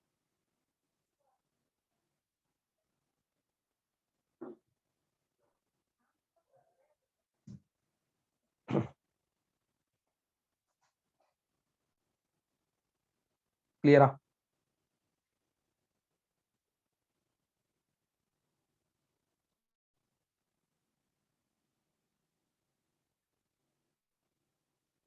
Okay. Question number 7. The temperature at which the root mean square velocity of hydrogen molecules equal to their escape velocity from the earth is close to. எந்த டெம்பரேச்சர்ல hydrogen மாலிகுலோட RMS ஸ்பீடும் அதோட escape ஸ்பீடும் ஈக்குவலா இருக்கும் அப்படின்னு கேட்டிருக்காங்க. அப்ப செம சிம்பிள்பா. ஆர்எம்எஸ் ஸ்பீடோட ஃபார்முலாவையும் எஸ்கேப் ஸ்பீடோட ஃபார்முலாவையும் ஈக்குவேட் பண்ண ஆன்சர் வந்துடும். ஆர்எம்எஸ் ஸ்பீடோட ஃபார்முலா ரூட் ஆஃப் 3kT/m இல்லைன்னா ரூட் ஆஃப் 3RT/M போட்டுக்கலாம். இதுல இருக்கிற ஆறுக்கு பதில் Avogadro number into Boltzmann constants update பண்ணிக்கலாம். எஸ்கேப் ஸ்பீடோட formula root of 2gr. Given டேட்டால மாஸ் ஆஃப் ஹைட்ரஜன் மாலிகுல்ஸ் கொடுத்திருந்தாங்கன்னா நீங்க ரூட் ஆஃப் 3kT/m எடுக்கலாம். மாஸ் எங்கேயும் கொடுக்கல. அப்போ ஒரு மாலிகுலோட மாஸ் பத்தி பேசல அப்படின்னா நீ இந்த ஃபார்முலா எடுத்துக்கோ. இதெல்லாம் நான் உங்களுக்கு வந்து கிளாஸ் நடத்துறப்பே ஃபர்ஸ்ட் 2 கிளாஸ்லயே தெளிவுபடுத்தியிருக்கேன். ஆர் யூனிவர்சல் கேஸ் கான்ஸ்டன்ட், அதோட வேல்யூ அவங்க பிராக்கெட்ல கொடுக்கல, அதனால அதை இப்படி மாத்திக்கிட்டாங்க. எஸ்கேப் ஸ்பீடோட formula root of 2gr. According to question 2 ஸ்பீடும் ஈக்குவல், அதனால 2ஐயும் ஈக்குவேட் பண்ணிட்டேன். ரெண்டுலயுமே ரூட் இருக்கு, ஸ்கொயர் பண்ணா ரூட் கேன்சல் ஆகி 3NaKT/molar mass is equal to 2gr வரும். We have to calculate temperature. அப்ப temperature T is equal to 2gr into capital M divided by 3NaK வந்து. இதுல 2 தான், G க்கு பதில் 10 கொஸ்டின்ல சொல்லியிருக்காங்க. ஆர் எர்த்தோட ரேடியஸ் அது 6.4 இன்டூ 10⁻6. ஹைட்ரஜனோட மோலார் மாஸ் வந்து 2 இன்டூ 10⁻−3. அதெல்லாம் நீங்க கெமிஸ்ட்ரியிலே படிச்சிருப்பீங்க. மோலார் மாஸ்ங்கிறது மாஸ் நம்பரை வச்சு கண்டுபிடிச்சிடலாம். ஹைட்ரஜனோட மாஸ் நம்பர் வந்து 1. ஹைட்ரஜன் H2 தான் கிடைக்கும், அதனால 2 வந்துடும். அது கிராம்ல இருக்கும், அதை நீங்க கிலோகிராமுக்கு மாத்துறதுக்கு ஒரு 10⁻−3. 3 ரீடைனு. அவகேட்ரா நம்பர், போல்ஸ்மேன் கான்ஸ்டன்ட்லாம் கொஸ்டின்ல இருக்கு, ஃபில் பண்ணா ஆன்சர் வந்துடும். இதான்ப்பா ஃபைனல் ஆன்சர். இந்த அளவுக்கு டெம்பரேச்சர் இருந்ததுன்னு வச்சுக்கோங்களேன், ஹைட்ரஜன் மாலிகூல்ஸ்லாம் எஸ்கேப் ஆயிரும். ஆனா சன்ல இந்த அளவுக்கு டெம்பரேச்சர் கிடையாது. சாரி, எர்த்ல இந்த அளவுக்கு டெம்பரேச்சர் கிடையாது. டவுட் இருந்தா கேட்கலாம். டவுட் இருந்தா கேட்கலாம்.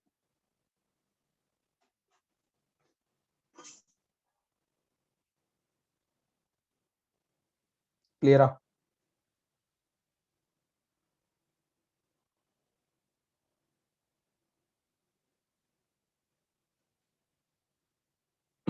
ஓகே, நெக்ஸ்ட் கொஸ்டின் மூவ் பண்றேன். Question number 8.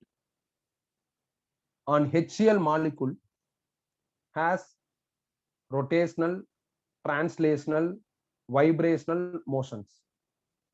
If the RMS velocity of HCl molecule in its gaseous space is V bar, M is its mass and K is Boltzmann constant, then its temperature will be அப்படின்னு கேட்டிருக்காங்க. ஒரு HCl molecule rotate ஆகுது, translate ஆகுது, vibrate ஆகுது, எல்லா எஃபெக்டும் இருக்குங்கிறாங்க. அப்ப RMS வெலாசிட்டிக்கும் டெம்பரேச்சருக்கும் உள்ள ரிலேஷன்ஷிப் என்ன அப்படின்னு கண்டுபிடிக்க சொல்றாங்க. இந்த ஆர்எம்எஸ், ஆவரேஜ், அதுக்கப்புறம் மோஸ்ட் ப்ராபபிள் ஸ்பீடு, இது எல்லாத்துலயும் இந்த ரொட்டேஷனல், வைப்ரேஷன்லாம் நம்ம கன்சிடர் பண்ண வேண்டிய அவசியமே இல்லை. டிரான்ஸ்லேஷன் மட்டும் எடுத்துக்கிட்டா போதும். ஏன்னா லீனியர் மோஷன்ல தான் நம்மளுக்கு ஸ்பீட், டிரான்ஸ்லேஷனல் ஸ்பீட் வரும்.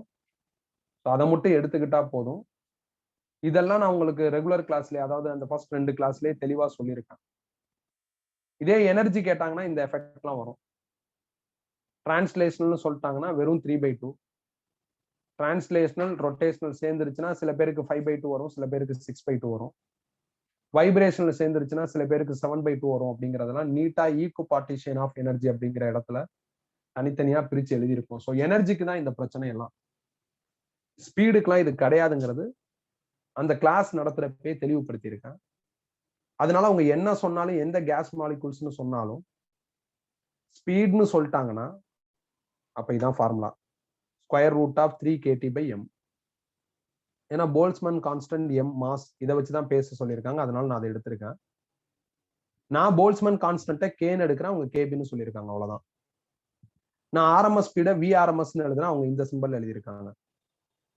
சிம்பிள்ஸை சேஞ்ச் பண்ணியிருக்காங்க. ஃப்ரம் திஸ் நான் டெம்பரேச்சர் கண்டுபிடிக்கணும். அப்ப 2 பக்கமும் ஸ்கொயர் பண்றேன். அப்ப V bar square will become as 3kBT/m. இதுல இருந்து T கண்டுபிடிச்சா m into V bar squared divided by 3kB வந்துடும். நீங்க அவசரத்துல என்ன பண்ணிடுவீங்கன்னா, டிரான்ஸ்லேஷன்ல 3, ரொட்டேஷனுக்கு ஒரு 2, வைப்ரேஷனுக்கு ஒரு 2, 7 போட்டுருவீங்க. அந்த மாதிரி 3, 5, 7 இதெல்லாம் எப்போ வரும் அப்படின்னா, மோனோ, டை, ட்ரை இவங்களோட எனர்ஜி கண்டுபிடிக்கிறப்பதான் வரும். இது ஸ்பீடு. எந்த ஸ்பீடுக்குமே வந்து உங்களுக்கு என்ன கிடையாதுன்னா, இந்த ரொட்டேஷனல், வைப்ரேஷனல் இதெல்லாம் அக்கௌண்டபிள் கிடையாது. ஸ்பீடுக்கு அக்கௌண்டபிள் கிடையாது, எனர்ஜிக்கு தான் இதெல்லாமே அக்கௌண்டபிள். நான் அது உங்களுக்கு ஏற்கனவே சொல்லியிருப்பேன், நீங்க போய் செக் பண்ணி பாருங்க, அந்த ப்ராப்ளம்ஸ் எல்லாம் செக் பண்ணி பாருங்க, தெளிவுபடுத்தியிருப்பேன். ஒரு பர்டிகுலர் ப்ராப்ளம் மட்டும் நாம என்ன பண்ணிருப்போம் அப்படின்னா, ஃபர்ஸ்ட் ஒரு மாதிரி சால்வ் பண்ணிட்டு ஃபியூச்சர்ல படிச்சுட்டு திருப்பி பேக்ல வந்து சால்வ் பண்ணிருப்போம். ப்ராப்ளம் நம்பர் 5 மட்டும் ஃபியூச்சர்ல எனர்ஜியை பத்தி அப்டேட் பண்ணிட்டு திருப்பி வந்து கொஸ்டின் எல்லாம் கரெக்ட் பண்ணி எழுதி படிச்சிருப்போம். ஸோ அதனால கவனமா இருக்கணும். ஸோ எனர்ஜில இந்த மாதிரி வார்த்தைகள்லாம் பெரிய ரோலை பிளே பண்ணும். பட் ஸ்பீட்ல அந்த மாதிரி ரோலே கிடையாது. ஸ்பீட் அண்ட் வெலாசிட்டில அந்த மாதிரி ரோலே கிடையாது. So question number 8 over. Doubt இருந்தா கேட்கலாம்.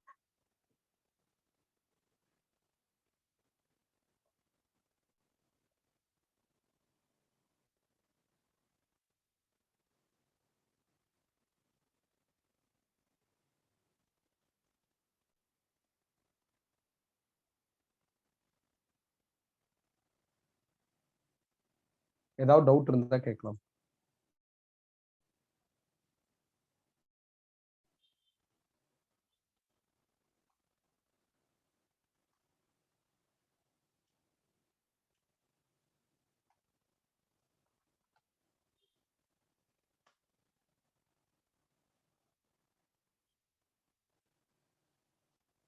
ஓகே, நோ டவுட் தான் போட்டிருக்கீங்க.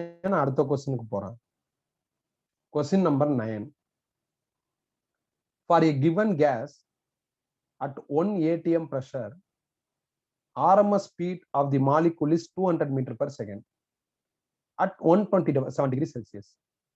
At 2 atm pressure and at 227 degrees Celsius, the RMS speed of the molecules will be. இந்த டெம்பரேச்சர்ல RMS ஸ்பீட் கொடுத்துட்டு இன்னொரு டெம்பரேச்சர்ல RMS ஸ்பீட் கேட்டிருக்காங்க. பிரஷர் வேரி ஆகுற மாதிரியும் சொல்லியிருக்காங்க. ஆனா RMS ஸ்பீடோட ஃபார்முலால பிரஷரே வராது. அதனால பிரஷரை பத்தி கவலைப்பட வேண்டிய அவசியம் இல்லை. சிச்சுவேஷன் 1ல RMS ஸ்பீட் 200, அதனால VRMS பதில் 200 போட்டேன். சிச்சுவேஷன் 1ல டெம்பரேச்சர் 127 டிகிரி செல்சியஸ், 127 டிகிரி செல்சியஸை கெல்வினுக்கு மாத்திட்டேன். 3R மோலார் மாஸ் இதெல்லாம் அப்படியே ரீடைன் பண்றேன். நீங்க இதே இடத்துல 3 kT by small m அந்த ஃபார்முலா கூட எடுத்துக்கலாம். இதுல ரெண்டு சிச்சுவேஷன் இருக்கிறதுனால அந்த மாதிரி காமன் சிம்பிள்ஸ் எல்லாம் கேன்சல் ஆயிரும். அதனால ஃபார்முலா மாத்தி எடுக்கிறதுனால பிரச்சனை வராது. சிச்சுவேஷன் 2ல டெம்பரேச்சர் 227 டிகிரி செல்சியஸ், அதை கெல்வினுக்கு மாத்தினா 500. 3R M இதெல்லாம் அதே மாதிரி தான் இருக்கும், அதெல்லாம் மாறாது, ஏன்னா ஒரே கேஸ். அப்ப RMS ஸ்பீட் என்னன்னு கால்குலேட் பண்ணோம், அதை நான் VRMS எழுதியிருக்கேன். இதையும் டிவைட் பண்ண ஆன்சர் வந்துடும். அப்ப VRMS by 200 is equal to root of 3R into 500 by M into divide பண்றப்ப இது இன்டர்சேஞ்ச் ஆகி M divided by 3R into 400 under ரூட்டுக்குள்ள வந்துடும். இப்ப M 3R கேன்சல் ஆகி இதை கிராஸ் பண்ணா 200 into root of 500 by 400 வரும். ஃபர்தரா இதை சால்வ் பண்ணி நம்ம ஆன்சர் எடுத்துக்கலாம். அவ்வளவுதான். அதுக்கப்புறம் நீங்க ஆப்ஷன்ஸ் வச்சு எது கரெக்ட் அப்படிங்கறதெல்லாம் அக்யூரேட்டா பாத்துக்கலாம். நம்ம ரூட்டை விட்டு கம்ப்ளீட்டா வெளியே எடுக்க வேண்டிய அவசியம் இல்லை. ஏன்னா அவங்க அதை பத்தி சொல்லல பாருங்க. அந்த மாதிரி இல்ல. நீங்க 400 ரூட்ல இருந்து வெளியே எடுத்தீங்கன்னா ஓரளவுக்கு ஈஸியா சால்வ் ஆகி அடுத்த ஸ்டெப்லயே ஆன்சர் வரும். Pressure doesn't play any role in RMS speed, most probable speed, average speed. பிரஷருக்கும் இதுக்கும் எந்த சம்பந்தமும் இல்லை. இதுதான் ஃபார்முலா சொல்லுது. அதனால ஃபார்முலா படி நீங்க ஆன்சர் எடுத்தா போதும். ரிஸ்க் எடுத்து ஃபார்முலாவை என்ன பண்ணாதுன்னா திருப்பி இன் டர்ம்ஸ் ஆஃப் பிரஷர்ல மாத்தாத. அது அவசியம் கிடையாது. ஏன்னா அப்படி இருந்த ஃபார்முலாவை நம்ம ப்ராப்பரா மாத்தி இதான் ஃபைனல் அப்படின்னு முடிவு பண்ணியாச்சு. ஸோ இந்த மாதிரி சாப்டர்ல நீ ஆல்வேஸ் ஃபைனல் ஃபார்முலாஸை ஃபாலோ பண்ணா போதும். ஸோ குழப்பிக்க வேண்டிய அவசியம் கிடையாது. அகைன் டவுட் இருந்தா கேட்கலாம்.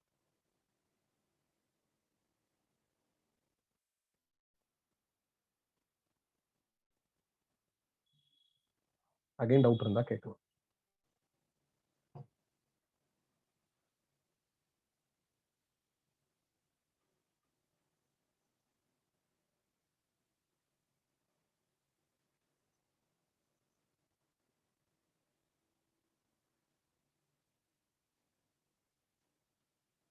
Question number 10.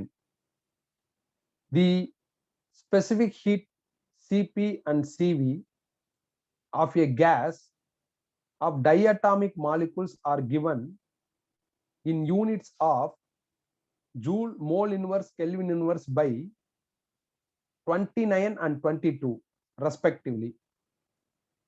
Another gas of diatomic molecules B has the corresponding values 30 and 22. If they are treated as ideal gases, then கீழே 4 ஆப்ஷன் கொடுத்துட்டு எது கரெக்ட்னு கேட்டிருக்காங்க. சிபி வேல்யூ சிவி வேல்யூ முதல்ல ஒரு டைஅட்டாமிக் கேஸுக்கு கொடுத்துட்டாங்க, அது 29, 22. அதே மாதிரி இன்னொரு டைஅட்டாமிக் கேஸ் இருக்கு, அதை பின்னு நேம் பண்ணிருக்காங்க, அதுக்கு 30, 21 அப்படின்னு ரெண்டாவதா வர ஒரு டைஅட்டாமிக் கேஸுக்கும் இந்த வேல்யூஸ் கொடுத்துட்டு ஏதோ 4 ஆப்ஷன் கொடுத்துட்டு எது கரெக்ட் அப்படிங்கிற மாதிரி கேட்டிருக்காங்க. சரி, சிபி சிவி இது ரெண்டையும் டிவைட் பண்ணா நியூ கிடைச்சிரும்.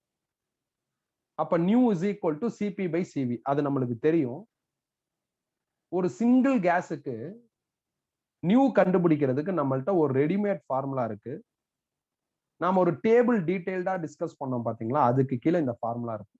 New CP by CV is equal to 1 + 2/f. இதுல எஃப்ங்கிறது டிகிரி ஆஃப் ஃப்ரீடம். எனக்கு சிபி 29, சிவி 22 அப்படின்னு ஏ கேஸ்ல இருக்கு, அதை ஃபில் பண்ணிட்டேன். Is equal to 1 + 2/f. இதுல இருந்து 2/f கண்டுபிடிச்சா 29/22 minus 1 will become a 7/22. இதுல இருந்து f கண்டுபிடிச்சா 22 into 2/7 வருது. அது அப்ராக்சிமேட்டா 6. ரவுண்ட் நம்பரா எழுதிக்கங்க. இதே மாதிரி பி கேஸுக்கு பண்ண போறேன். பி கேஸ்ல Cp30 Cv21 is equal to 1 plus 2/f. இதை இங்கிட்டு கொண்டு வந்துட்டா 30/21 minus 1 is equal to 2/f பண்ணுது. அப்ப 9/21 is equal to 2/f. இதுல இருந்து f கண்டுபிடிச்சா 2 into 21/9 வரும். இது அப்ராக்சிமேட்டா 5. பொதுவா டைஅட்டாமிக் கேஸ்ல டிகிரி ஆஃப் ஃப்ரீடம் 5 வரும். 3 டிரான்ஸ்லேஷனல் 2 ரொட்டேஷனல். அப்ப பி அப்படிங்கிற இந்த டைஅட்டாமிக் கேஸ்ல டிகிரி ஆஃப் ஃப்ரீடம் 5 வந்திருக்கு. எஃப் தான் டிகிரி ஆஃப் ஃப்ரீடம் இந்த ஃபார்முலால. அப்ப 3 டிரான்ஸ்லேஷனல் 2 ரொட்டேஷனல் இருக்குன்னு அர்த்தம். பிஏ பொறுத்தவரை 3 டிரான்ஸ்லேஷனல் 2 ரொட்டேஷனல். ஏவும் டைஅட்டாமிக் கேஸ்னு சொல்லியிருக்காங்க, அதனால 6 வந்திருக்கு. அப்ப 3 டிரான்ஸ்லேஷனல் 2 ரொட்டேஷனல் டைஅட்டாமிக்கு டிஃபால்ட். மிச்சம் ஏதாவது இருந்தா அது வைப்ரேஷன். அப்ப ஒரு வைப்ரேஷன் இதுல வந்திருக்கு. இதெல்லாம் ராஸ் 2 கிளாஸ் நல்லா கவனிச்சு ரிவைஸ் பண்ணியிருந்தாதான் தெளிவா புரியும். இல்லைன்னா சில இடங்கள்லாம் புதுசா இருக்கிற மாதிரி இருக்கும். அப்படி உனக்கு ஏதாவது புரியலனாலும் நீ இன்னொரு கிளான்ஸ் எடுத்து பாரு. ஃபுல்லா படிச்சா உனக்கு தெளிவா புரிஞ்சிடும். சோ அப்ப ஏ கேஸ்ல 3 டிரான்ஸ்லேஷனல் 2 ரொட்டேஷன் ஒரு வைப்ரேஷன் வருது. பி கேஸ்ல 3 டிரான்ஸ்லேஷனல் 2 ரொட்டேஷன் வருது. சோ இதுதான் நம்மளுக்கு கிடைச்சிருக்கிற idea. Based on that idea நாம என்ன பண்ணிடலாம் அப்படின்னா, எதுல எவ்வளோ அப்படிங்கிற ஆப்சன்ஸ் ஐடென்டிஃபை பண்ணிடலாம். ஆப்சன்ஸ் போலாம் பாருங்க. ஸோ ஏல என்ன சொல்லியிருக்காங்க, ஏ வந்து ஒரு வைப்ரேஷனல் மோடு, பில ஒண்ணுமே கிடையாதுன்னு போட்டிருக்காங்க. ஆப்ஷன் பில ஏல 1 வைப்ரேஷனல் மோடு, பில 2ன்னு போட்டிருக்காங்க. ஆப்ஷன் சில ஏ ரிஜிட்ங்கிறாங்க, பி ஹேஸ் வைப்ரேஷனல் மோடுன்னு சொல்றாங்க. Option D both A and B have vibrational mode each அப்படின்னு சொல்லியிருக்காங்க. அப்ப இதை படிச்சு பாக்குறப்ப ஆப்ஷன் ஏ தான் கரெக்ட்னு நம்மளுக்கு கிளியரா தெரியுது. ஸோ அப்போ 10th கொஸ்டினுக்கான ஆன்சர் வந்து ஆப்ஷன் ஏ. அவ்வளவுதான். ஸோ முடிஞ்சிருச்சு. ஏதாவது டவுட் இருந்தா கேட்கலாம். ஏதாவது டவுட் இருந்தா கேட்கலாம்.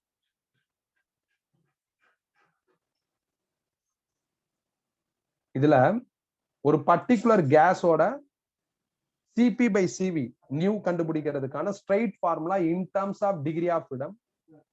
இது ஆல்ரெடி நாம என்ன பண்ணிருக்கோம்னா எழுதி வச்சிருக்கோம். சோ இந்த ஃபார்முலா வச்சு நாம என்ன பண்ணிடலாம், எத்தனை டிகிரி ஆஃப் ஃப்ரீடம்னு கண்டுபிடிச்சிடலாம். டிகிரி ஆஃப் ஃப்ரீடம்னு டேபிள்ல நாம ஃப்ரேம் பண்ணிருப்போம். அதுல மோனோனா எத்தனை, டைனா எத்தனை, டோட்டலா எத்தனை, வைப்ரேஷன் எத்தனை, அந்த மாதிரிலாம் பிரிச்சு பிரிச்சு எழுதியிருப்போம். சோ அதெல்லாம் அந்த டேபிளே கிளியரா தெரியும். நான் ஆல்ரெடி சொல்லியிருக்கேன், அந்த டேபிள் நம்மளுக்கு கிளியரா மைண்ட்ல இருக்குன்னு சொல்லியிருக்கேன். சோ அதெல்லாம் வச்சுக்கிட்டு பார்த்தா இது செம ஈஸியான கொஸ்டின் தான். So over. டவுட் இருந்தா கேட்கலாம். டவுட் இல்லைன்னா நோ டவுட்னு போட்டுருங்க. நான் அடுத்ததுக்குள்ள மூவ் பண்றேன். கிளியரா? நெக்ஸ்ட் போலாமா? நெக்ஸ்ட் போலாமா?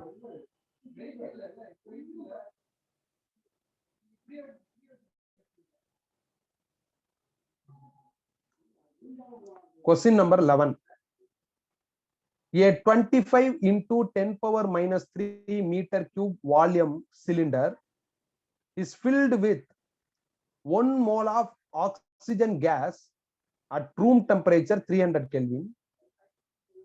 The molecular diameter of O2 and its root mean square speed are found to be 0.3 millimeter and 200 meter per second respectively. What is the average collision rate per second for on O2 molecule? Average collision rate னு கேக்குறாங்கப்பா. பிசிக்ஸ்ல ரேட்னு வந்துருச்சுனாவே கீழே time வரணும். So அப்ப average collision ரேட்ங்கிறது எதை மீன் பண்ணுதுன்னா 1/t மீன் பண்ணுது. அவங்க ஒரு மாலிகுலோட சில டேட்டாஸ கொடுத்துட்டு 1/t கால்குலேட் பண்ண சொல்றாங்க. பேசிக்கா வெலாசிட்டியோட ஃபார்முலா டிஸ்டன்ஸ் பை டைம். இதுல இருந்து 1/t கண்டுபிடிச்சா வெலாசிட்டி பை டிஸ்டன்ஸ்னு வந்துரும். ஆவரேஜ் கொலிஷன் ரேட்ங்கிறது 1/t மீன் பண்ணுது. வெறும் டீனா ஆவரேஜ் கொலிஷன் டைம்னு இருக்கும். ரேட்னு சொல்லிட்டாங்கன்னா அப்படியே 1/t மாத்திரணும்.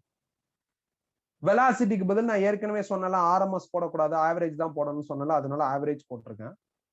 டிஸ்டன்ஸுக்கு பதில் மீன் ஃப்ரீ பாத்துங்கிற அந்த லாம்டா எம் டிஸ்டன்ஸ் போட்டிருக்கான். ஆனா கிவன் டேட்டால ஆர்எம்எஸ் வேல்யூ தான் இருக்கு.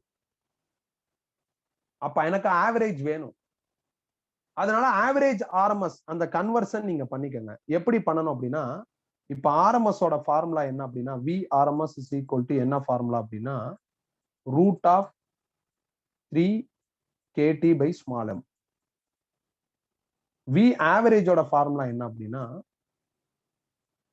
Root of 8 KT by pi m. நீங்க இது ரெண்டையும் டிவைட் பண்ணா நான் இங்க எழுதியிருக்கிற ஆன்சர் வந்துடும். அந்த மாதிரி மாத்திட்டேன்.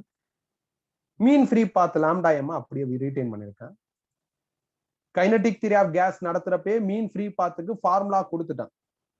அதுக்கு ஃபார்முலா டெரைவ் பண்றது ரொம்ப கஷ்டம். ஸ்ட்ரைட் ஃபார்முலாவை பார்த்துக்கிட்டா போதும், அதுல பயங்கரமா மேக்ஸ் இன்வால்வ் ஆயிருக்கும்னு சொல்லி அந்த ஃபார்முலாவும் கொடுத்துட்டேன். அதை அப்படியே இங்க எழுதிட்டேன். லாம்டா எம்முக்கு பதில் கேடி டிவைடட் பைன்னு வரும், அது மேல கொண்டு போயிட்டேன். Root 2 pi D square P. இப்ப எனக்கு பி ப்ரெஷர் வேணும். நீங்க கிவன் டேட்டாஸ்ல பாத்தீங்கன்னா எங்கேயுமே ப்ரெஷர் இருக்காது. டெம்பரேச்சர் இருக்கும், 1 மோல்னு கேஸ் எத்தனை மோல்னு சொல்லியிருக்காங்க, வால்யூம் கொடுத்துருக்காங்க, அப்புறம் டயாமீட்டர் இருக்கு. ப்ரெஷர் எங்கேயும் இல்லை. அதனால ப்ரெஷர் கண்டுபிடிக்கணும். இப்ப இந்த மாதிரி சிக்கல் வர்றப்பெல்லாம் ஐடியல் கேஸ் ஈக்குவேஷன் யூஸ் பண்ணுங்க. ஐடியல் கேஸ் ஈக்குவேஷன் படி PV is equal to NKT. இதுல இருந்து P கண்டுபிடிச்சா NKT by V ன்னு வந்துடும். அப்ப இங்க இருக்கிற Pக்கு பதில் NKT by V ன்னு சப்ஸ்டிடியூட் பண்ணி எதெல்லாம் கேன்சல் ஆகுமோ அதெல்லாம் கேன்சல் பண்ணி மிச்சத்தை அப்டேட் பண்ணி எழுதிட்டேன். இதுக்கப்புறம் நீங்க டேட்டா ஸ்பீட் பண்ண ஆன்சர் வந்துருப்பா. பார்க்க வளவளன்னு இருக்கிற மாதிரி இருக்கும், பட் செம சிம்பிள். ரூட் 8 by 3 பை அப்படியே ரீடைன் பண்றேன். ஆர்எம்எஸ் ஸ்பீட் 200 கொடுத்துருக்காங்க, அதை எழுதிட்டேன். ரூட் 2 பை ரீடைன் பண்றேன். டி வந்து எவ்வளவு சொல்லியிருக்காங்கன்னா 0.3 மில்லிமீட்டர்னு சொல்லியிருக்காங்க. அப்ப டி ஸ்கொயர்னா 0.3 இன்டூ 10 பவர் மைனஸ் 3 ஹோல் ஸ்கொயர்னு வந்துடும். ஸோ டி ஸ்கொயர்னா 0.3 இன்டூ 10 பவர் மைனஸ் 3 ஹோல் ஸ்கொயர்னு வந்துடும். இங்க தப்பு இருக்கு, கரெக்ஷன் பண்ணிருங்க, நோட்ஸ்ல கரெக்ஷன் பண்ணிருங்க. அப்புறம் என் இருக்கு, என்ன mu into NA, mu into NA. இது ஐடியல் கேஸ் ஈக்குவேஷன் டெரைவ் பண்றப்பே பார்த்தாச்சு. கொஸ்டின்ல மியூ 1 மோல்னு சொல்லியிருக்காங்க, அதனால 1 மோல் போட்டேன். என்ஏனா அவோகேட்ரா நம்பர், அதோட வேல்யூவை எழுதிட்டேன். டிவைடட் பை வி வால்யூம் கொஸ்டின்ல இருக்கு 25 இன்டூ 10 பவர் மைனஸ் 3. சப்ஸ்டிடியூட் பண்ண ஆன்சர் வந்துடும். இந்த இடம் கரெக்ஷன்ஸ் பண்ணிக்கங்க, ஆன்சர் கரெக்டா இருக்கான்னு வெரிஃபை பண்ணிக்கங்க. ஆவரேஜ் கொலிஷன் டைம்னா டைம், ஆவரேஜ் கொலிஷன் ரேட்னா 1/t. இந்த கொலிஷன் டைம், கொலிஷன் ரேட் இதெல்லாம் வந்துருச்சுன்னா இந்த போன ப்ராப்ளத்துல சொன்னல வெலாசிட்டியோட பேசிக் ஃபார்முலா வச்சு அப்டேட் பண்ணணும்ட்டு அதே மாதிரி அப்டேட் பண்ணிக்கணும். அவ்வளவுதான். இதுக்கான ஆன்சரும் ஓவர். கிளியரா? நெக்ஸ்ட் போலாமா? அடுத்த கொஸ்டின் போலாமா?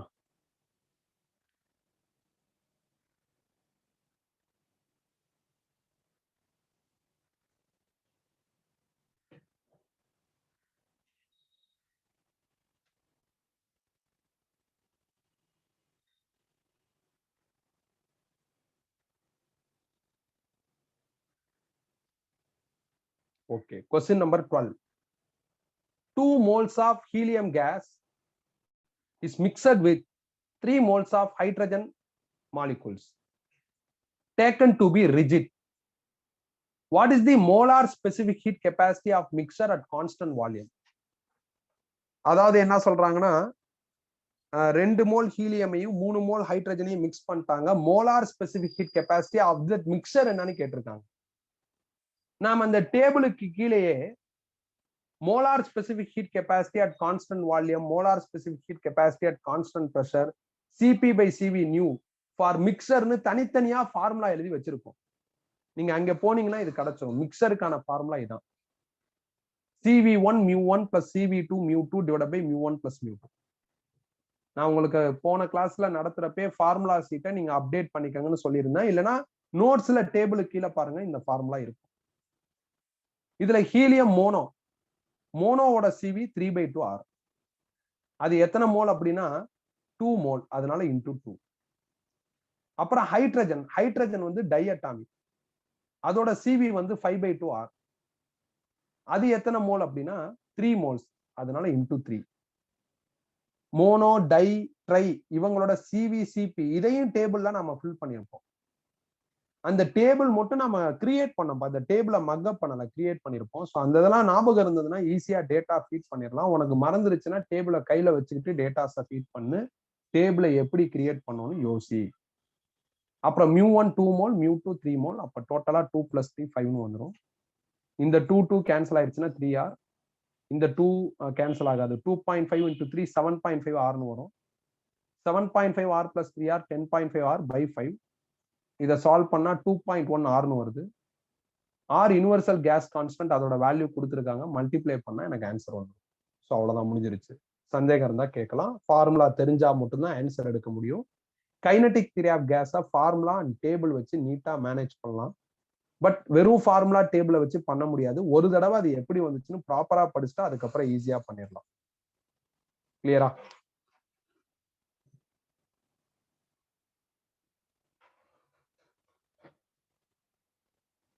நெக்ஸ்ட் போலாமா?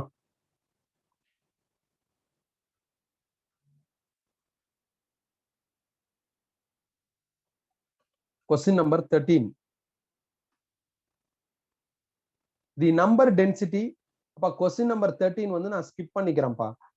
கொஞ்சம் இன்டகிரேஷன் காம்ப்ளெக்ஸா இருக்கும். இன்டகிரேஷன்ல நிறைய திங்கிங் இருக்கும். ஸோ இன்டகிரேஷன் நீங்க படிச்சிருந்தீங்கன்னா இதை ஃபாலோ பண்ணிக்கோங்க. இல்லைன்னா இந்த மாதிரி கொஸ்டின்ஸ் கொஞ்சம் ஸ்கிப் பண்ணிக்கலாம். இப்ப எனக்கு இன்டகிரேஷன் தெரியும், அதனால எனக்கு இது ஈஸி. உனக்கு தெரிஞ்சா நீ ஃபாலோ பண்ணு, இல்லைன்னா இதை ஸ்கிப் பண்ணிக்கலாம். ஸோ அவ்வளவுதான். கொஸ்டின் நம்பர் 13 நான் ஸ்கிப் பண்ணிக்கிறேன். ஸோ மோஸ்ட் ஆஃப் தமுக்கு கம்ஃபர்டபுளா இருக்காது, அவாய்ட் பண்ணிக்கலாம்.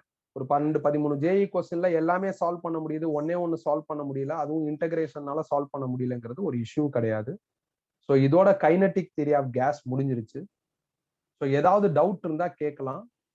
டவுட் இல்லைன்னா இந்த பேட்ச்ல இருக்கிற நீட் கிராஷ் கோர்ஸ் ஸ்டூடெண்ட்ஸும் NEET repeater students log out ஆயிருங்க. லாஸ்ட் இயர் என்கிட்ட 11th படிச்ச ஸ்டூடெண்ட்ஸும் இந்த பேட்ச்ல இருப்பீங்க. அவங்க மட்டும் லாகின்ல இருங்க. 11th லாஸ்ட் இயர் படிச்ச ஸ்டூடெண்ட்ஸ் மட்டும் லாகின்ல இருங்க. மித்தவங்க எல்லாம் லாக் அவுட் ஆயிருங்க. அவங்களோட அடுத்தடுத்த கிளாஸ் எப்பவோ அப்ப லாகின் ஆயிக்கங்க. லாஸ்ட் இயர் 11th படிச்சவங்க மட்டும் லாகின்ல இருங்க.